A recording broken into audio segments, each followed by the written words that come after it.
Speedway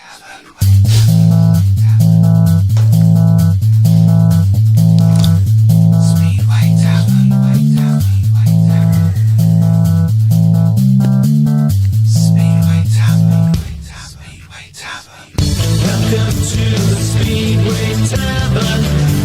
Enjoy your stay. Welcome to the Speedway Tavern.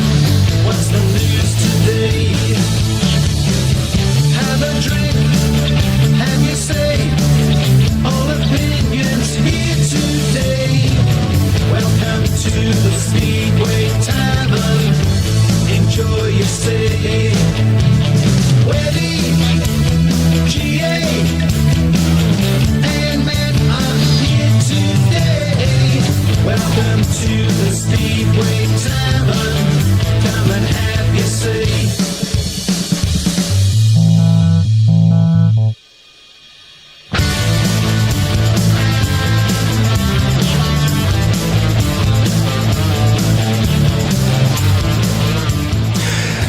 In the momentous year of 2007, Birmingham rejoined the Speedway family, and I have seen some great Speedway in that time. I've also seen some dross every single year, usually since October at the business end of the season. And once again, I was watching a match, the most important match of the season, as Bellevue visited Leicester for the second leg of the misnamed Grand Final. And as I watched it, I couldn't help but think, this is poor watching for what is supposed to be British League Speedway's big night out, the pinnacle of a long, hard season. If we are to continue with this phenomenon of playoffs, then surely something needs to change. Otherwise, we should just be looking at league leaders equals league winners. Only in Speedway. Oh, good evening, gentlemen. Welcome everybody to the last show of 2024, unless we do a Christmas special, which we probably will. Did you see the match? Bellevue, Leicester at Leicester? I saw some of it. The second half of it, I was looking at my eyelids, I think. So yeah. It was dross, wasn't it? Leicester always it was always going to be a tall order for Leicester to pull that back, I think, but I just felt right from the early onset they'd thrown in the towel. And no criticism of Bellevue, they did a professional job. They were the better team over the two legs. I think they were the best team over the course of the whole of the playoffs, really. Not necessarily the best team of the season, but they did a job. But certainly, if you'd have been a casual viewer watching that and you're thinking, is this supposed to be the biggest night of the season in British Speedway? And this is being served up. It was. I mean, we should say congratulations to Bellevue. Yeah, absolutely, because they did. They were the better side over the two legs, no question about that. It's just a shame that there wasn't racing. It wasn't. The biggest criticism that people, even these days, put in front of Speedway is that it's first out the gate wins. Yeah. Well, it was that night. In some ways, it would have been better if the second leg had been at Bellevue, because the first leg was a great atmosphere. There's always a great atmosphere at Bellevue, and of course the dynamics of the track and everything. It's it makes for more of a spectacle, I think. No disrespect to Leicester, but I've said many times I think they could have done. Considering the space that they've got at Leicester, they could have done they could have built something really, really special there, and I think there's a lot of space at Leicester that's been wasted a little bit. I know they've worked to try and they've worked hard. They have worked to try and improve the track, but it is better, I think. And they didn't look at it on that night, but then you've got to take into account the weather and how much weather they had on that track. Yeah, it would not have helped that track at all. No, and it was a miracle that they got it on. Unfortunately, should they have got it on? I mean, I just feel something's got to change. If you're going to have playoffs, then the playoffs should be on tracks that make the word grand final seem apt and relevant. And this just wasn't. I'm not necessarily blaming the Leicester track as such. I think the weather played a massive part in it. It played a massive part at Bellevue as well. Mm-hmm. Well, the first meeting wasn't vintage Bellevue, I don't think, was it? No. But I just think over the two legs, Bellevue wanted it more. I thought, Leicester had such a good run of form towards the end of the season, but they were very fortunate. I thought to get past a decimated Ipswich team in the semi-final, and really they just ran into a Bellevue team that had peaked at exactly the right time. Yeah, they did a pull. Yeah, essentially. Yeah, which is something else we'll talk about in a little while. Before we go any further down this road, I'd just like to put my hand up and say, 2 weeks ago, two weeks ago, we forgot to do something that we really, really should have. And that's just remember that we've lost a member of the Speedway family just recently in Peter Mason. Without Peter Mason and David Mason, Birmingham Speedway wouldn't be in existence now, because they took it over for those 2 years. And COVID got in their way a little bit, and all sorts of things like track breaking. So it wasn't the most successful period of Birmingham's, but we wouldn't exist without them. And I thought we forgot to acknowledge that, and for that we're truly sorry. But our thoughts have been with Peter, with David and their family, and I don't think I need to say any more. A lot of people I know have said that who met Peter said he was a really nice guy as well. Very, very, very approachable. And yeah, it's I know that obviously his health had suffered. I think his health was suffering during that final season, and when him and David were at Birmingham. To be fair, I think the sort of the pressures of the job probably tolls on him a little bit. And sadly he's succumbed after quite a lengthy battle against ill health. So it's very, very sad news. Absolutely. So back to this. So I said in my little diatribe at the front of the show that something needs to change if we're going to have playoffs. Playoffs need to be done on good tracks when the weather's not going to be intervened. Otherwise, it doesn't work, does it? I don't think so. Well, ultimately, if you're going to have playoffs, you have to have them at the end of the season. It's just it's common sense, isn't it? So I know it seems a silly thing to say, but it is common sense. But the end of the season doesn't have to be October. Well, I think the last couple of years they have tried, to sort of bring them through a bit earlier, haven't they? I mean, this year they had scheduled for them to start at the beginning of September, and usually you can get quite fortunate in September that you've sort of got the last few, the back end of the summer, if you like. And I think last year they got away with it. To be fair, I think the playoffs were done by the end of September. It's never a good idea to start having big meetings tucked away in October, because you really are at the risk of running into the poor weather. I've seen many playoffs over the years that have looked really, really exciting on paper, but the weather's got involved and it's just ruined it. But you've had situations. We've had people on this show complaining about that their team have had 3 or 4 weeks without a match during the summer when the weather's been really nice, and that just should not happen, should it? No, there's got to be a regular run of meetings. You have to do that to keep people coming through the gates, because if you've not got regular fixtures, people then get out of the habit of going. But also, how can you expect to finish your season? I mean, Birmingham finished in August this year. We would have been prepared for the playoffs in August. Yeah. I'm not saying we're any better or any worse than anybody else. It's just the way it worked for us. But we didn't have 3 weeks without a match. I think we had one with 2 weeks. In the season, but yeah, okay. But that's what needs to be done. It needs to be run. The league needs to be run week in, week out, and then you see where you are. And then if there's a gap, because you want to have it on this particular date, at least you're going to get it at the beginning of September, and then if it's rained off, you've got the whole of September to work your, and it's going to be better, surely. I just think they just need to get on with the league programme. Hopefully that's something straight away. Hopefully that's something that's on Phil Morris's to-do list. I think it's rather a long list, I think, at the moment, to be fair. So otherwise, it makes a mockery of there being playoffs, and you should just have whoever wins the league. This is my opinion, of course. I understand that playoffs is a big money spinner for you, but you're taking the mickey out of your customers if you're running in weather like it has been for me.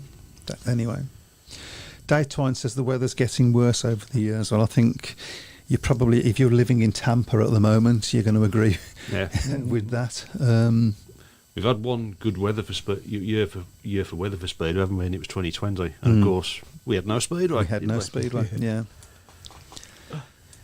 So, but, you just have to start the season thinking it's going to be rubbish in October. Let's get the season over with.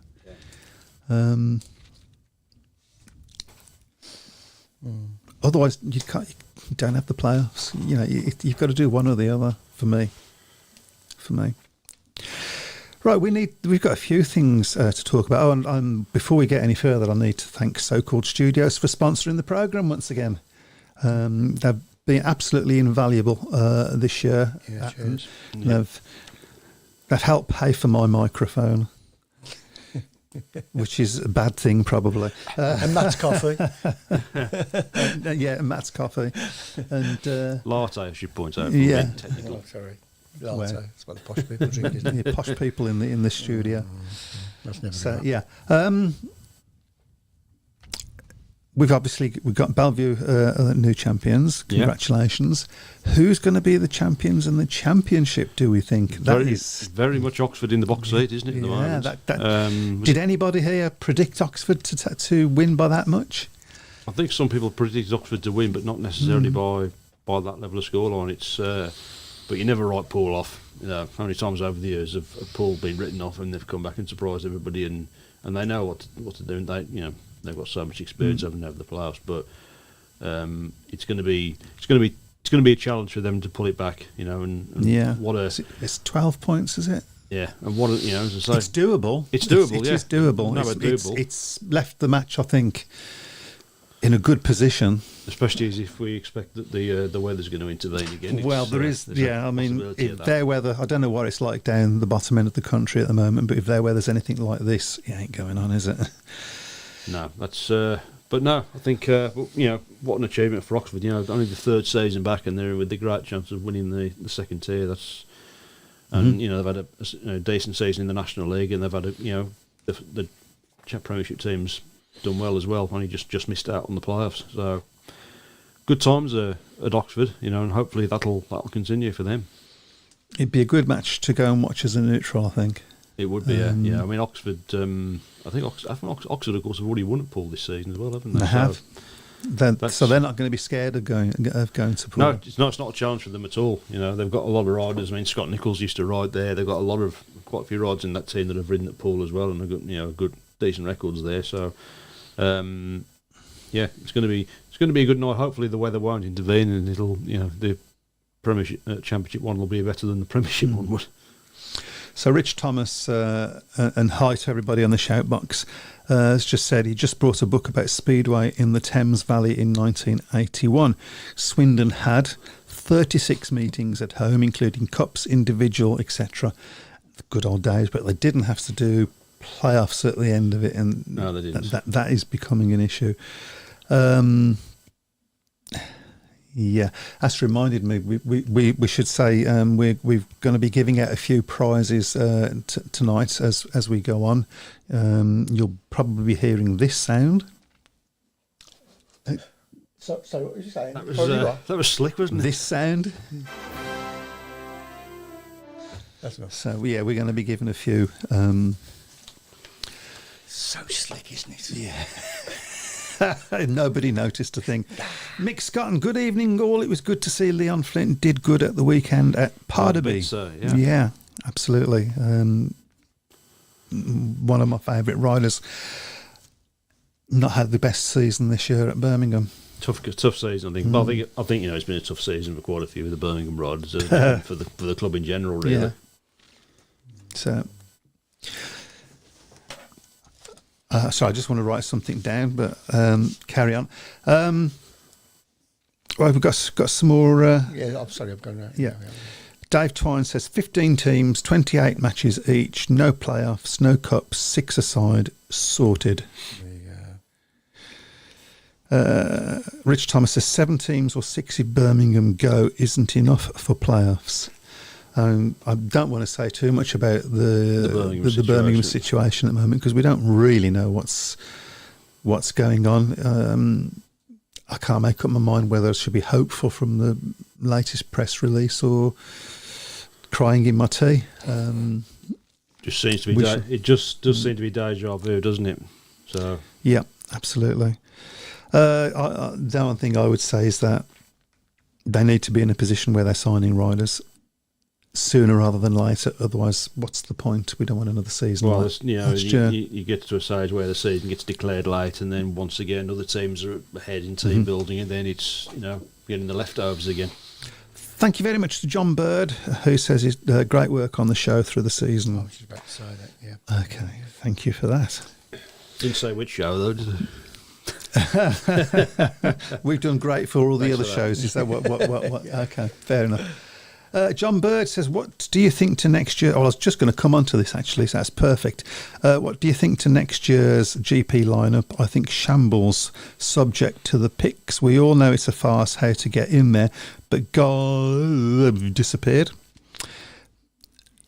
The guy who picks riders needs sacking. Absolute rubbish. 2 wild cards for next. Kveč and Huckenbeck were 9th and 10th in the GP Challenge. We all know it's top riders in the world. Really, Emil and Artem should be in the series, but if they already had chosen Kveč and Huckenbeck, why let them ride in the Challenge? I suppose one reason is if they got through, the people that didn't get through would then possibly get looked at for... One thing I think that does play a part, particularly with Huckenbeck and Kveč, of course, is obviously the German Grand Prix and the Czech Grand Prix. So I suppose they're looking at it from that objective of having a permanent rider in the series. Obviously, the big question was always about whether Safudinov and Lotjuta were going to get back in. I just didn't see it. No, I think they should be back in it, but I just think politics should not be allowed in sport, but you can't really separate it, and that's what that is. It's politics. And while you've got that situation going on in the Ukraine, between Ukraine and Russia, they're just not going to be allowed in, are they? No, but it's disappointing. I mean, there's a maybe there's a little bit of mystique about Lagutta because, of course, he's the only one over the last 5 years that's managed to get the better of Bartosz Marslik. It's worth pointing out he did only beat Marslik by 3 points that season, so it wasn't as if he won it. He completely dominated him. So it sort of adds a little bit to the mystique of would he have been able to go on and win further championships had he stayed in? But his performances in the league have been every bit as good as Marslik's, haven't they, over in Poland? So there's no reason why he couldn't have done. But well, unfortunately, I don't think we're going to know, and I think Martin Lagutta is probably going to end up being a one-time world champion. It's let's hope he doesn't. That he does get the chance to show, but time is possibly running out a little bit. I was maybe a little bit surprised that Jason Doyle got a pick purely because obviously Frick and Kurtz have gone in, so I did wonder whether they would pick another Australian. But I guess really for Doyle, he had such a good start to the season, and I think he would have been a contender had he not had his injury. So I suppose that's the reasoning for that. Andrei Lebedov, I think, made a big impression during the season. So obviously he was always going to be in anyway through winning the European Championship. I suppose which is fair enough, really. Yeah. I suppose the big call really outside of that was obviously Leon Madsen not getting back in favour of Anders Thompson. Anders Thompson obviously had a decent run in the Grand Prix 3 years ago, but I think ironically he dropped out because of getting injured. But Lagutta, Madsen, I thought sort of didn't have a great season last year. He had that one season where he pushed Smalslik, I think 2019, but he's not got anywhere near that level yet. So I guess freshening it up from that perspective. I think possibly you should be looking at more of a situation. The problem, so it's this conversation we've had before, which is this matter of perception. Yeah. And if there's a vacuum, people will invent things to fill it. When you've got a situation where somebody or a committee or whatever it is picking riders, saying, yeah, we'll give this rider a pick and we'll give this rider a pick, you're in danger then of the perception being the favourites or not choosing the right people or whatever. And then, so perhaps really the best way forward for that would be the top 8 get through in the GP or whatever you decide that number is, and then the rest of them have to fight it off in some sort of World Championship runoff. The early days of the Grand Prix, it was top 3 from the Intercontinental final, the top 3 from the Continental final, and then I think the last place was given to the previous season's World Under-21 champion. Right. That for me was a fairer way of doing it, because these riders then earned the place back in the series, and then of course you had the riders that dropped out that had the chance to get back in through the JP Challenge, which was always in those days an incredibly tough meeting. It was probably the hardest fought meeting of the season, because there was only about 2 or 3 places available, and some of those JP Challenge lineups in the early days were as good as a GP itself. So you had some top because it riders has in meaning. It had meaning for the riders and for the fans. So I just think, and then it's you get rid of that perception problem of as we said.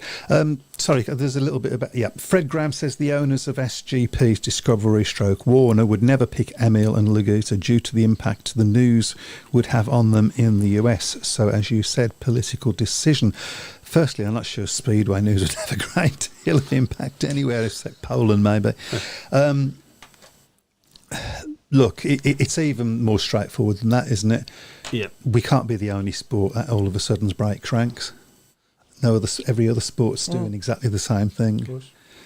It'd be a way of putting Speedway on the news, I suppose. But But of course, the other big news about the GP is that we have one less Polish Grand Prix and one further British GP. After you and me both saying, "Oh, you can't do one at Manchester."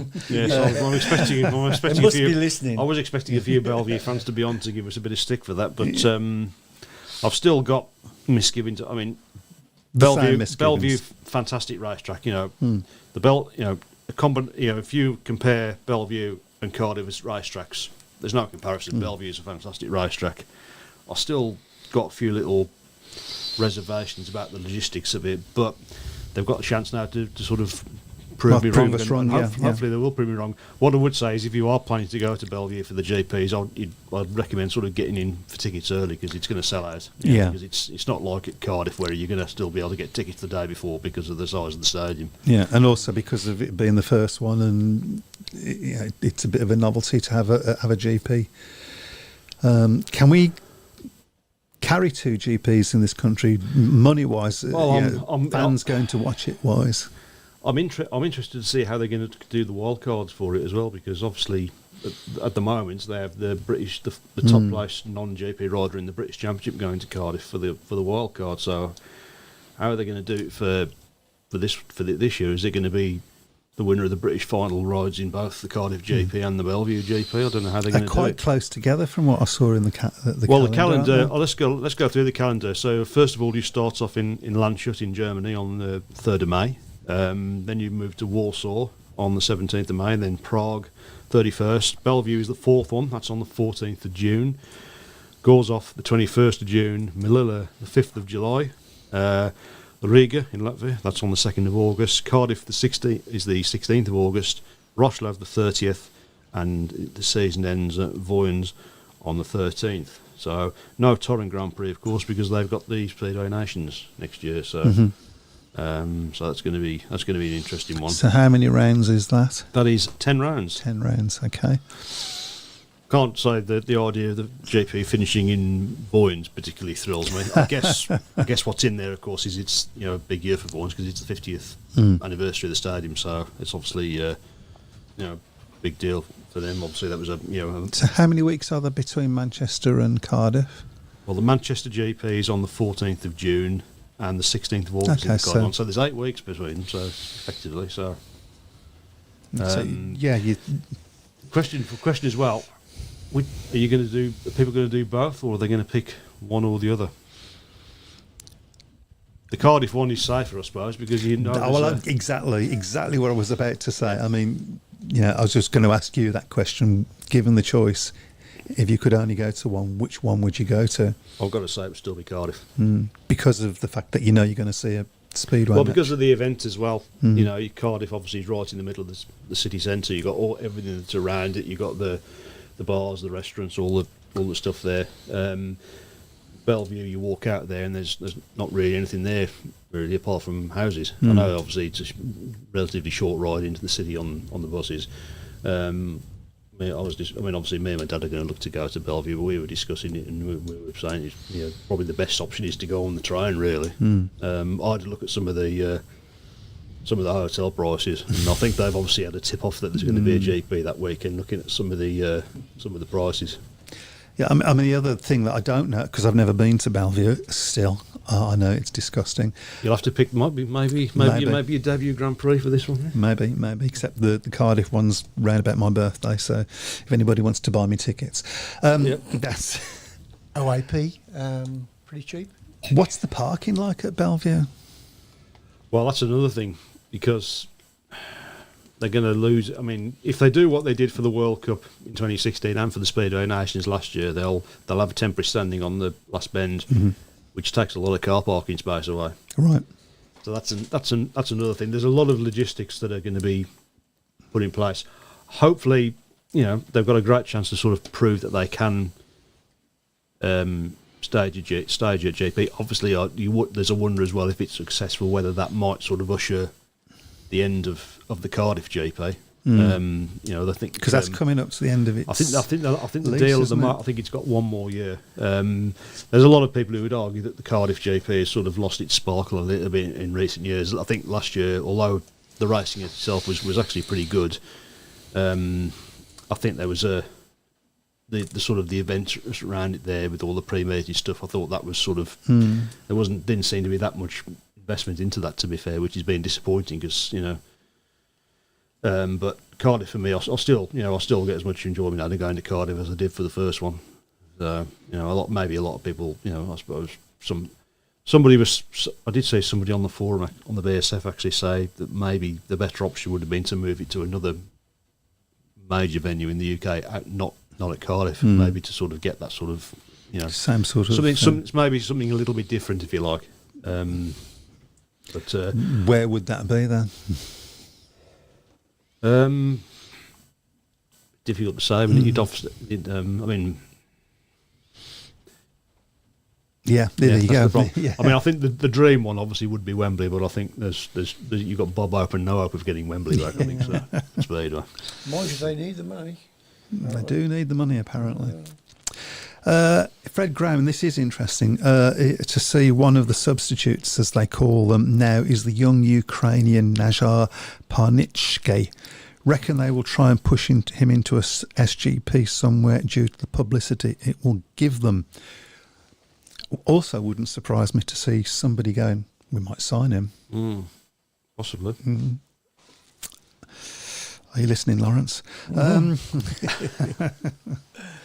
Ben Creswell says, I guess they could do a park and ride system maybe at Bellevue. Don't know, never been, but I'm hopeful going by coach from Suffolk. Hopefully going by coach from Suffolk. I mean, I think there's a few. I think that's probably the best way to go in a coach run by your club with fellow supporters from your club going. That's a bit of a jolly then, isn't it? Yeah. But pressure on Bellevue as well, because everybody's saying they've got to have a Grand Prix because it's great racing. They've got to make sure they produce a great racetrack for there. Hopefully when they get there, they'll allow the normal staff to do the track. Certainly don't want Ollie Olsen getting on there and making it slick as a board. No. So.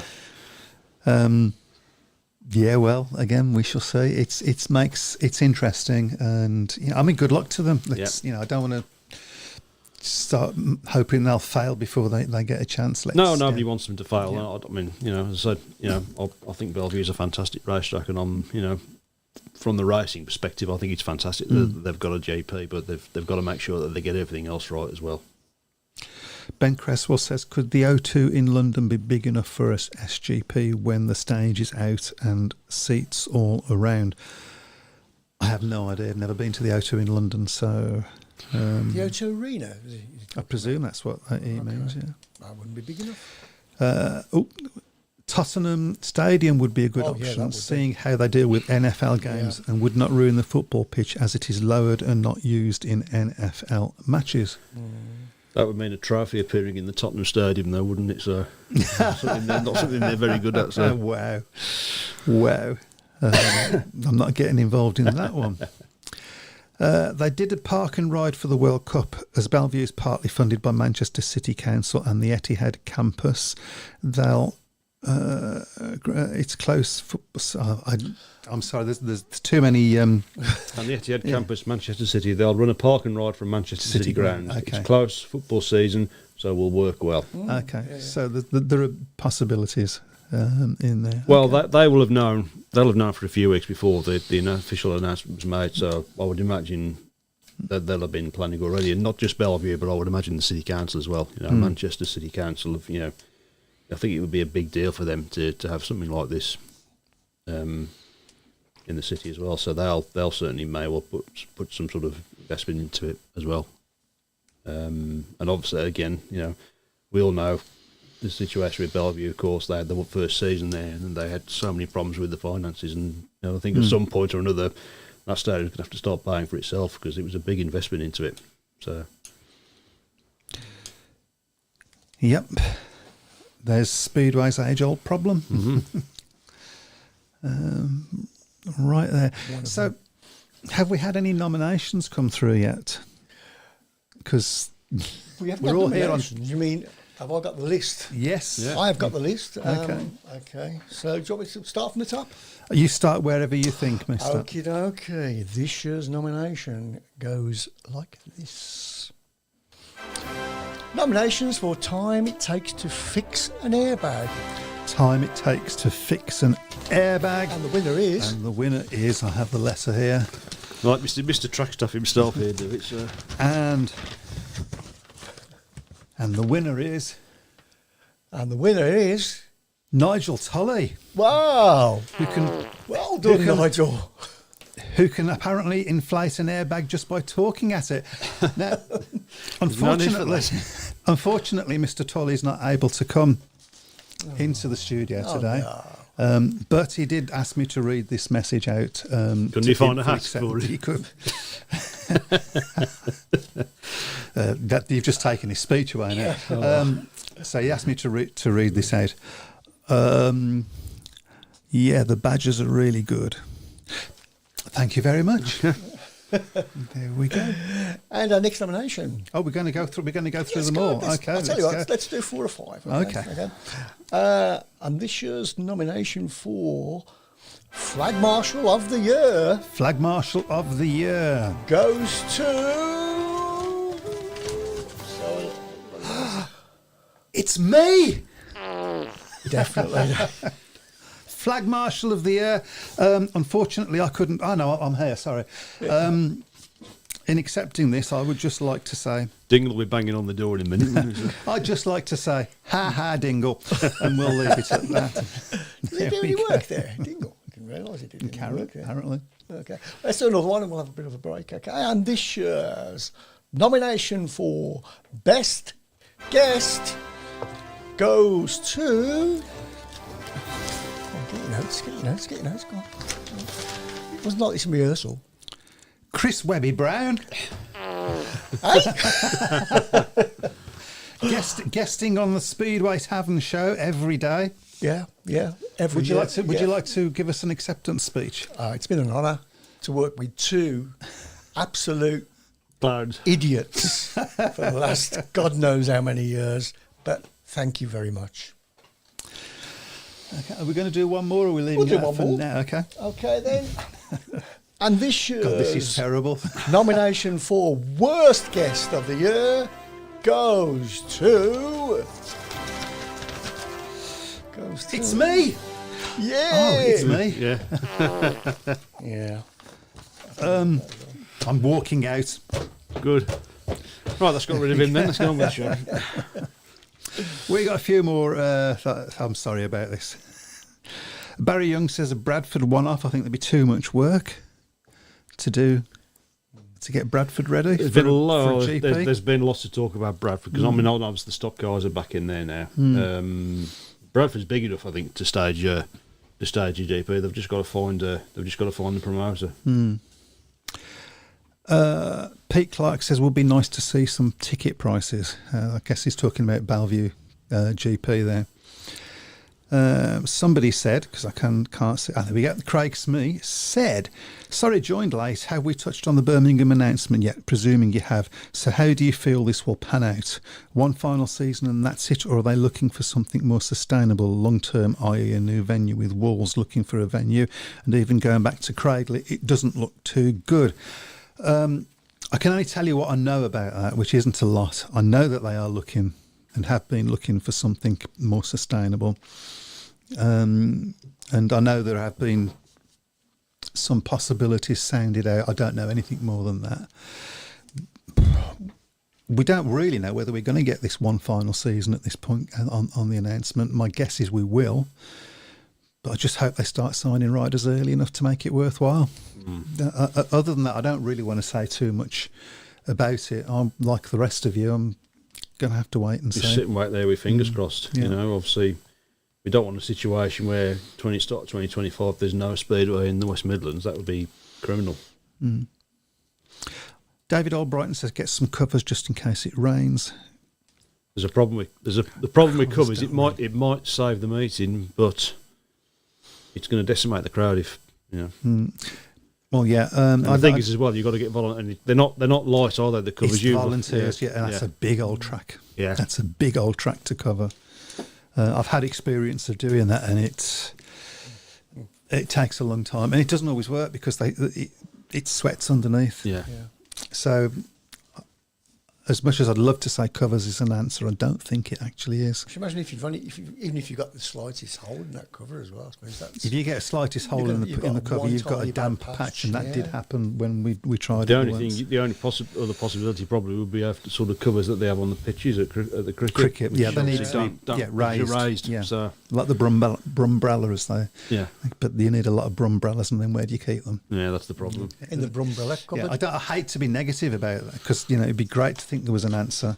The answer isn't putting the roof on Bellevue, as somebody suggested earlier, unless you want to pay for it. It's a big roof. Yeah. A lot of money involved in that. Okay. I suppose we also go on to our Prediction League a little bit. Well, yeah. Do you want to have a look at the table? Okay, then. Because we have a winner, don't we? You can use your theme music. Of course, yeah, I can do. Yeah. I'm going to try and find a table first. Oh, here we go. There we go. I've got a top and bottom version on this one, I think, this time. So a top and bottom version. Okay, so that sounds really rude. Okay, so it looks like our winner again is Mr. Simon Corbett. Well done, Simon. Yeah, whatever. Yeah. Just needs, you don't need his address, do you, for his... No. That's right. I'm moving in. I think it's the closest we've had. It's a bit like Schmarzlik. He's won, but not entirely convincing. He started off really badly, didn't he? He's led most of it, to be fair. So. Yeah. Elliot Young was only 6 points behind, followed by Rich Thomas on 181, John Bird on 180, Dave Twine on 176, Philip Gray on 176. Sorry, Dave Twine was 178. Gordon Gamble 176, and then we got a lot of has-beens, basically. Oh, Matt Bucks there, yeah. So we have to stand the music again. Yes. Okay. For. Oh, he's not listening, is he? We have to stand the music again, please. Okay. And the top presenter in the Premier League Speedway Tavern Prediction League. Thank you very much. Good job. It's the end of the season, isn't it? So. Mr. Matt Buck. Yep. Again. We're going to kill him. And who finishes the lowest and who gets the booby prize? Yeah. Moving on. Yes. Oh, that's a I'm not feeling proud that I beat him by 3 points. He knows absolutely nothing about Speedway. I don't even know that much. It was a good season. That was a good season. So as you say, like probably the closest one, wasn't it? Yeah, I think so.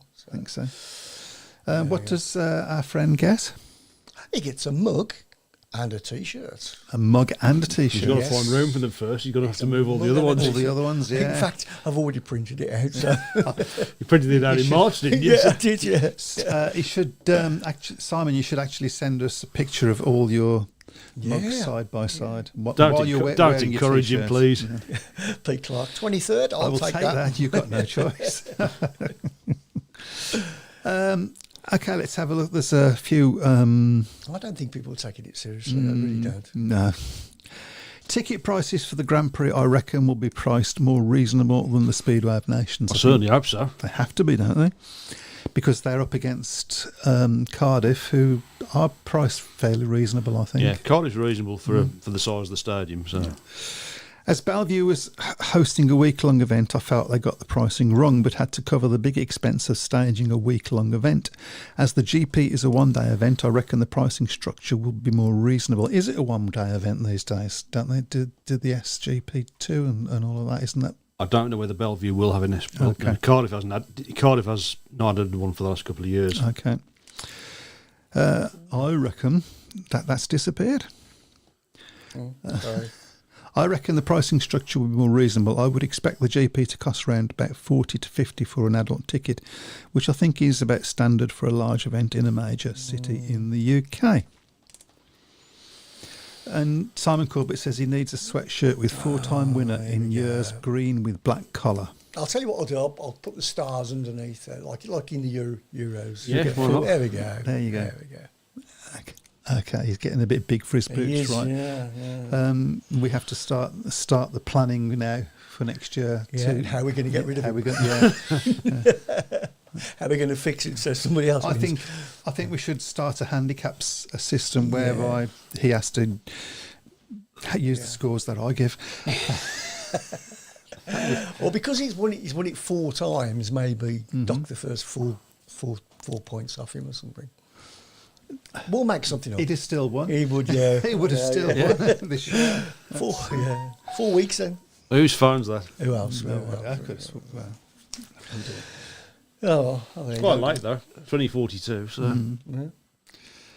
Are we going to do a prediction this week for tomorrow? Yeah. Just I there's mean, only one. just- There's only the one meeting, and it's not going to affect anything. Oh, so, right, okay. So, That's not bad. That's not bad. Well, let's just do it anyway for fun. yeah, why Okay, not? let's do it for fun. Okay. So, We can call it the playoff. and Matt to go first Means nothing. because I don't want to. So, I'll go for pool by 10. okay. Pull by 12.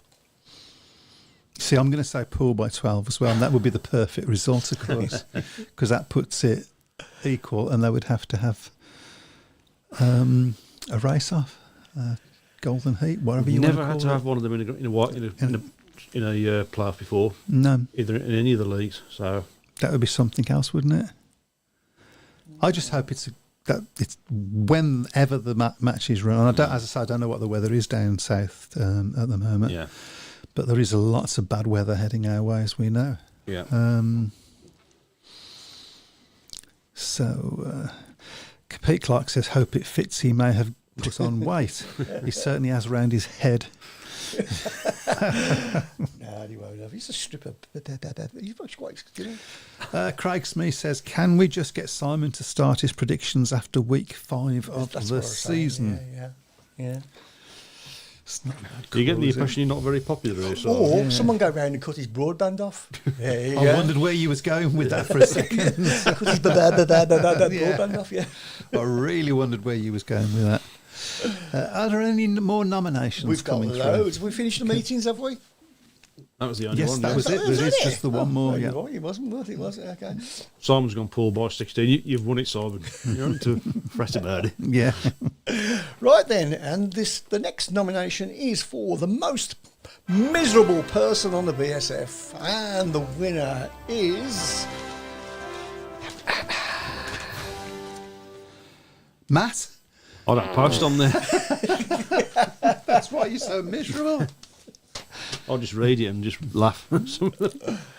And let's go for the next nomination. And the next nomination is for the Supporter of the Year. And the nomination is... There's a lot of nominations in this envelope. Okay, I'll put nominations. Yeah. Oh, sorry. a sensible one. Okay. Elliot. Of course, yeah. Yeah. Got it. Elliot. Got it. I mean, Elliot unfortunately couldn't be here this week. Yeah. But just on his behalf, the guy travels up and down the country watching match after match after match. Can't be far of 100 meetings he's done this year. He's at the supporters club, helping run the supporters club at Birmingham. He's there selling tickets and everything, all putting all the money together for that every home match. Not only that, he then, when he's finished doing that, he comes down to the track and helps us move tyres, move sheets, move anything that needs moving. And on top of that, he's there most weekends as well, helping out. So If Speedway had more fans like him, I think it would be in a much better place. I reckon he likes the sport. I do. I think that's a good Yeah. possibility. Yeah. I really do. Shall we go for one more nomination? Here we go. And this year's nomination for Comeback of the Year goes to... I'm having to think quite quickly as I open this envelope. Freddie Lindgren. Of I course. thought you were going to say somebody else then. Who did you think I was going to say? I thought you were going to say Zach Cook. Well, yeah, I did. Actually, when I said Freddie Lindgren, it says here Zach Cook, but we'll say Zach Lindgren. All right. There we go. Zach Lindgren couldn't be here today, No, that's a shame, isn't it?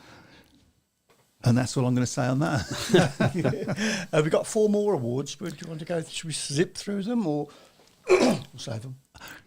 Well, I would like somebody out in the ether there to give us a category, and we'll come up with a winner for that as well. But I think we go to the very last one on your list. Oh, right then, okay. And this year's Magician of the Year That award wasn't what I thought was the last one. goes to... Magician of the Year goes to Brady Kurtz. The disappearing trick. The disappearing trick. He falls off his bike and disappears under the fence, and nobody can see him, and God, nobody knew where he was. And then suddenly he appears again. He couldn't be here today because nobody could find him. So, there we go. Do you want me to do the other one that you thought I was going to do but I didn't do and you wanted me to do? Rich Thomas says Elliot needs to get a life. That was a bit harsh. Just a tad. And Pete Clark says we have also shown Elliot how to use a jet wash.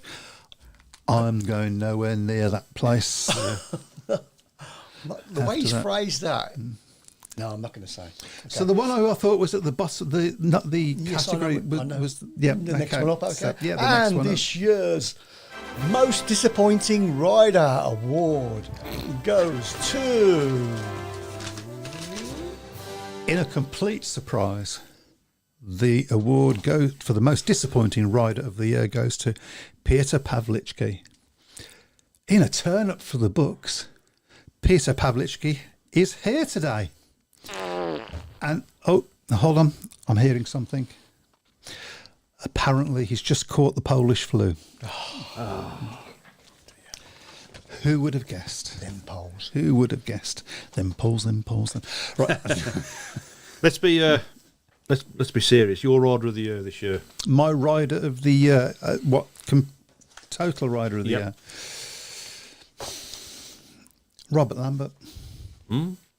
Robert Lambert. I just coming second, winning his first GP as well. I go with Robert Lambert. Yeah. I'm going to go with Brady Kurtz. I think he's had a phenomenal season and he's finished up in style by qualifying for next year's GP. Yeah. So it'll be interesting to see whether he's back at Bellevue next year. So He's done well at Bellevue this year, hasn't he? he's so dialed in around that place, isn't he? But he's really has come on leaps and bounds. He's made steady progress over the last couple of years, but he's sort of taken it up another notch. Yeah, I this think year. when we saw Bellevue's team this year, we both were slightly underwhelmed by it. Didn't think it was as good as previous teams, but I think he's been the difference. Yeah. So He's made that step up into a genuine. I mean, he was number one for a period of time, wasn't he? He's obviously supported that with Dan Bealey for the number one race jacket at Bellevue. So, as Craig Smith said, he's been unbelievable this year, riding most of the season injured. And as I say, got a great reward at the end of it because he gets to have a go at next year's Grand Prix. So, Excellent. There you go. We should go with Rider of the Week as well. We normally do and get people's nominations for the Rider of the Week. Could do. I'm going to go with Dan Bewley. Yeah, I'm going to go with that. He was phenomenal in the playoffs, wasn't he? Admittedly, he didn't have that much to beat, but you still have to beat them. And he was unbeaten over 2 legs. I don't think that's happened especially before. in the second leg at a track that he doesn't normally ride very well. Actually, I'll just show you that. Actually, looking at my notes, which my granddaughter has scribbled all over, I think you'll find that Dan Bewley got the most votes this season.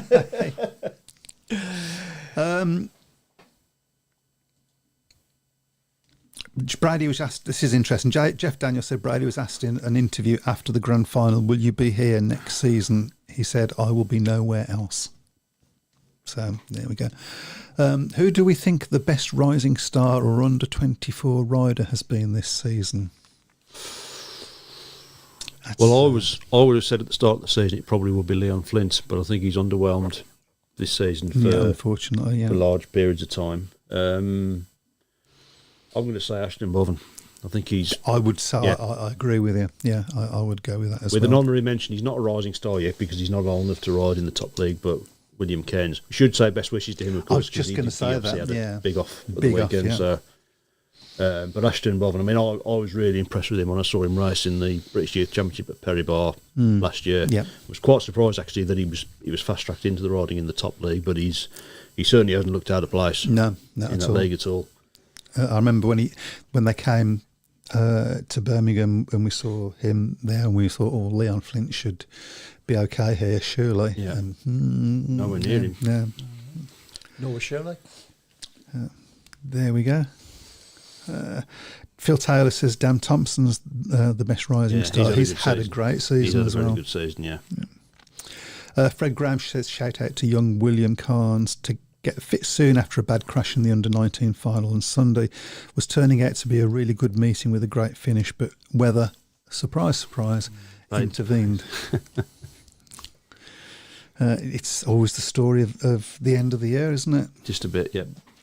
It seems to be. I think we need to thank everybody who's tuned in as well this season. It's been great. 20 odd shows, 23 shows I think we've done, something like that. Yeah. Some 113,000 views, so pretty impressive. I'm quite happy with that. Yeah, pretty impressive. Come a long way since the initial 11, isn't it? Yeah, the initial 11. And continually in top charts in Apple and Spotify, so yeah. So thank you. It's been a good season. Yeah, thank you everybody for that. I guess that means that we're coming up to saying bye-bye. We certainly are. To everybody. It's been a strange old season this year, more so for you than it has been for me. I was going to say this, actually. As I say, it has been a bit of a surreal season for me, sort of sitting on the sidelines with no team to support this year. I'd like first and foremost, I obviously want to thank Steve Rolliston, who obviously you know from Perry Bar, of course, who very kindly invited me to join the hospitality team at Perry Bar, and I've enjoyed doing that, and I've made a lot of good friends with that. And also want to thank you guys out there and you, Per, as well, for keeping me company on Tuesdays. And I'll pay you later. Had it not been for those, I may have walked away from it this year from Speedway, but it's kept me. What would you do?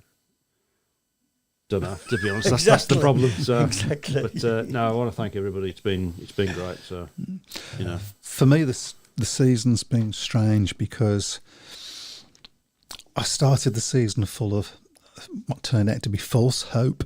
I thought it didn't look that bad as a team to me. I didn't realise what our number one was going to turn out like for whatever reason. But there has been some great moments. Watching Tom Brennan develop has been a privilege this year. Really enjoyed that. There has been some good racing at Birmingham this season, not as much as we would have liked, and there's been a lot of meetings that have been quite poor. But I think on nights where the track's been good, I think the racing and it is good to see that the track has got better. I mean, from 2 seasons ago. Yeah. It's steadily getting better. Hopefully they do a bit more of that. But desperately, I mean, Simon Corbett says, who would you sign for Brum? My answer to that at the moment is a rider. Yeah. At this point in time, a rider. I would love to see that commitment. Obviously, Tom Brennan is